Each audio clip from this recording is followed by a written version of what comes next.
Do you believe that every person has the ability to choose the right path, the spiritually enlightened path? Absolutely.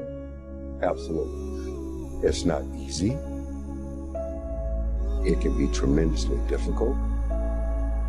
It's easier to quit. It's easier to succumb.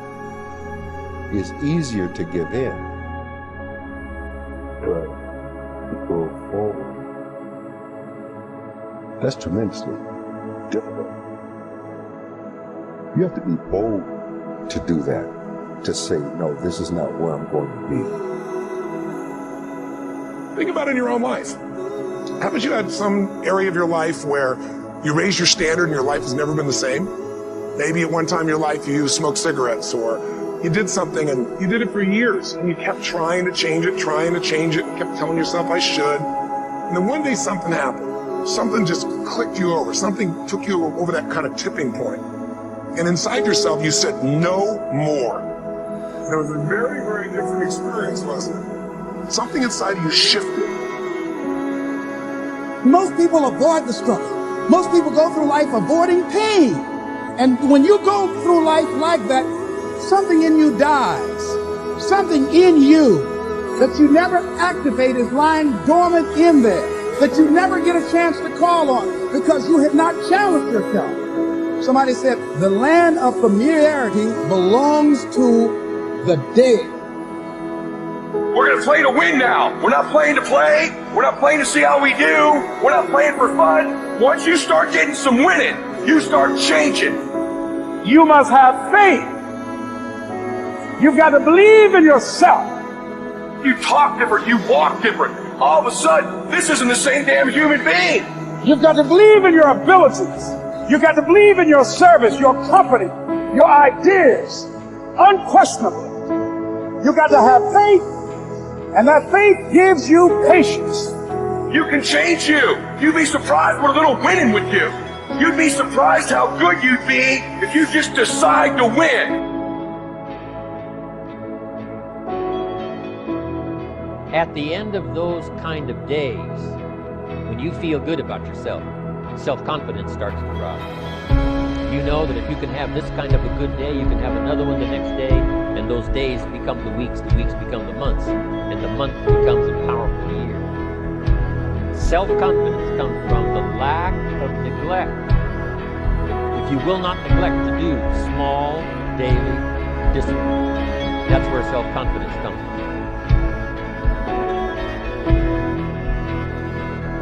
Everyone takes the limits of their own vision for the limits of the world.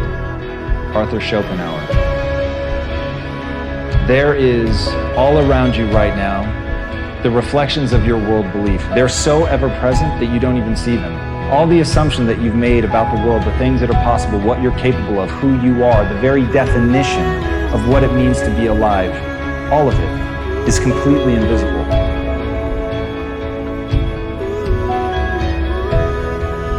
So whenever you feel like your professor or teacher has lost their mind because they're overwhelming you with a workload that seemingly will take up all of your time, I need you to pause and recall the reason why you made the choice to invest your time. And never lose sight of the fact that you are destined to shine. Never lose sight of the fact that you were made for this grind.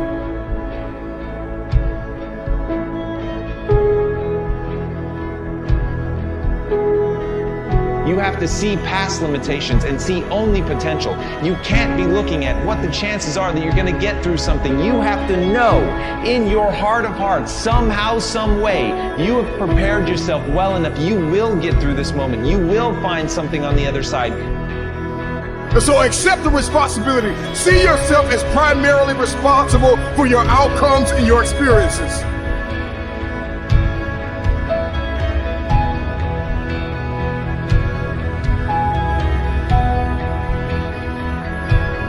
Make no mistake, those limits are self-placed. And for the people that are willing to push that, for people that are willing to go beyond that, for people who understand there are things in this world that they're prepared to die for, and it is the thing that they put at the center of their life. It is the thing that they are living for. But they're not going to stop, and they understand that where the human mind thinks it will break is far short of where it will actually break. Never lose sight of the fact that no hole is too deep for you to climb up out of. And above all else, your why will never ever allow you to withdraw.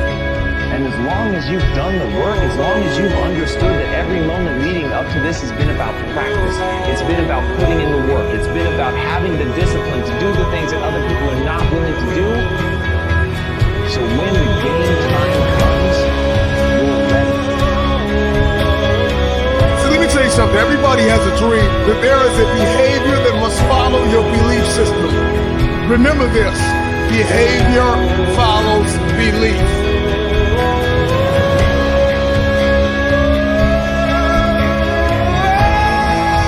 At an education summit for Microsoft. I also spoke at an education summit for Apple.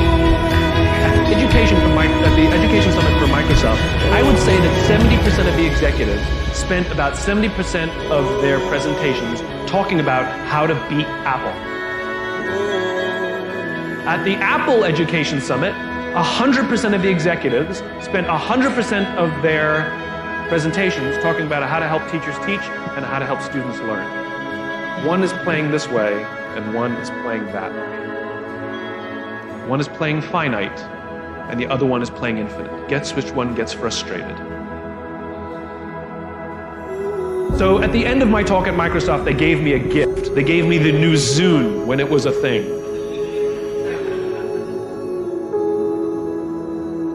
And let me tell you, this thing was spectacular.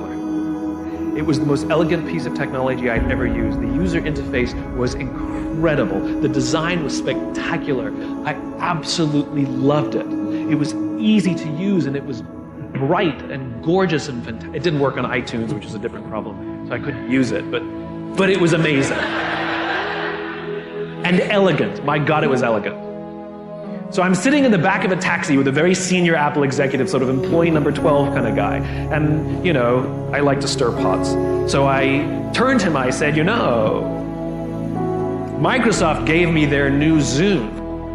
And it is so much better than your iPod Touch. And he turned to me and he said, I have no doubt. Conversation over.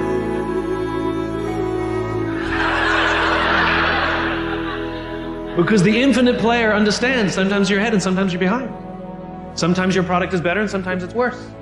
The goal isn't to be the best every day. The goal isn't to outdo your competition every day. That's a finite construction. If I had said to Microsoft, I've got the new iPod Touch and it's so much better than your Zune, they would have said, can we see it? What does it do? React, react, react, react. Finite players play to beat the people around them. Infinite players play to be better than themselves.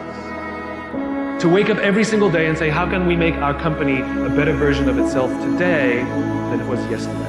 How can we create a product this week that's better than the product we created last week? We also have to play the infinite game. It's not about being ranked number one. It's not about having more followers on Twitter than your friends.